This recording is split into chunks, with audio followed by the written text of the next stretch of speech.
Hi, everyone. This 6-minute spotlight, where I feature a program in 6 minutes or less, is going to be about an add-on to your Google Drive called Draw.io.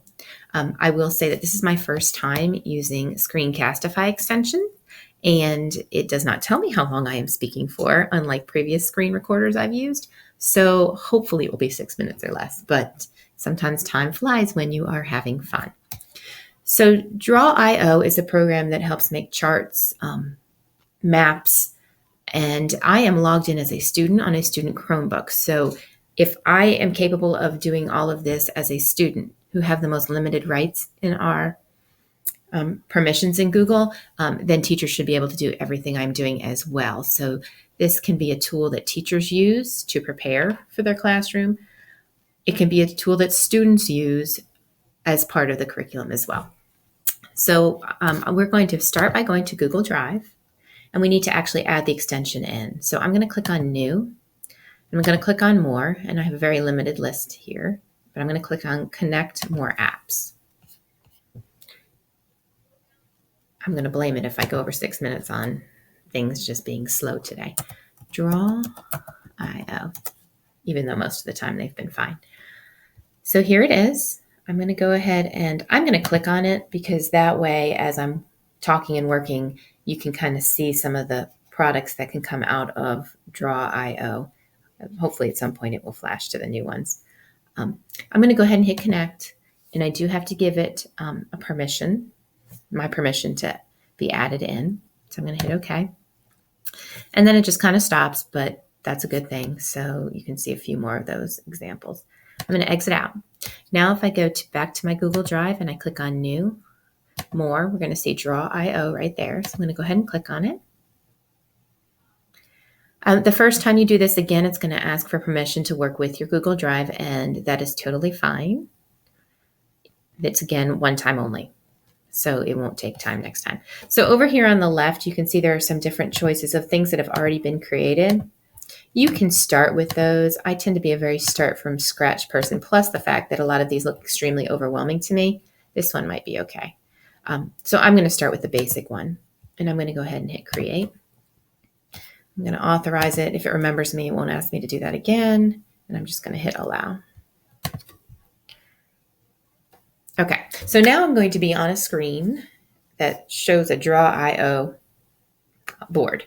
So in the middle, you can see the grid lines. If I want to keep things nice and neat, I can adjust the grid lines over here. Of course, students, the first thing they'll do is come over and change their background color. So let's go ahead and do that. Up here, similar to the other Google products, I can rename my document. Over here on the right, if I wanted to share it so that I can have collaborators work with me, I can go ahead and do that. I could also share it with the world if I just wanted people to be able to view it. So the options are very similar to the other Google products.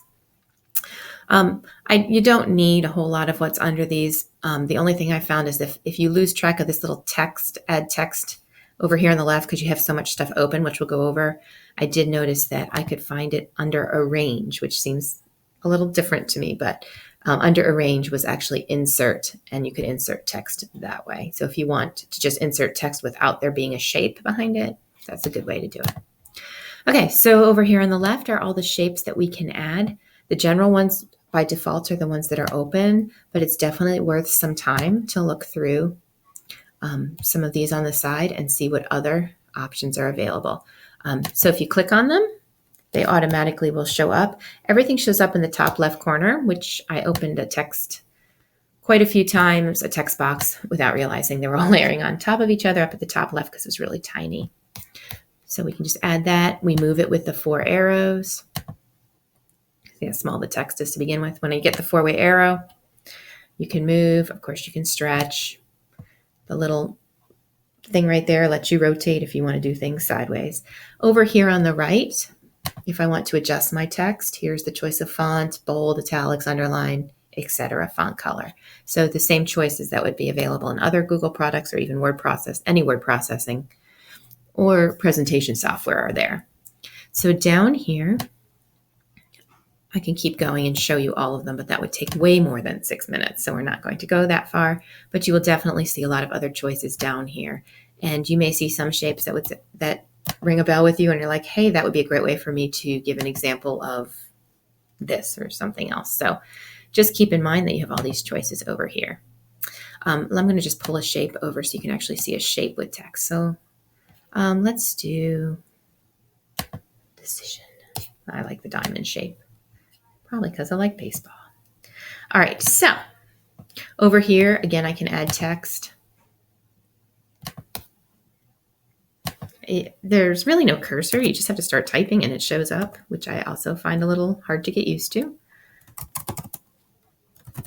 Okay, over here, I can highlight it. I can make it bold, and I can obviously change things. I don't need to go through all that. You all know how to do that. All right, the other thing with my shape selected is I have a choice of how I have the shape. I can change the background color. I can make the border thicker. I can change the border color and all that. So basically, if I were making a flow chart, I would now go find arrows, click on it, drag it over to where I want. And on a Chromebook, I will say it's a little awkward sometimes without a mouse. So your kids may not have no trouble, but they may take a little time just to get used to how to manipulate the things on there. And that is it. So like all other Google things we use, it saves every few seconds. And up here, you can always see the status of whether your latest things are changed. So now if we go back and look at my Google Drive, I just want to show you that it did come up in my Google Drive. So next time, if I wanted to work on it, I could go ahead and click on it there. So there is a way that you can easily put these into a Google Doc.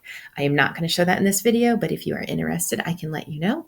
I'm sure there are more than a few ways to do it, but there's one or two that I have practiced, but we will save those for a future time. So if you have any questions, feel free to contact your ITRT and have a great day.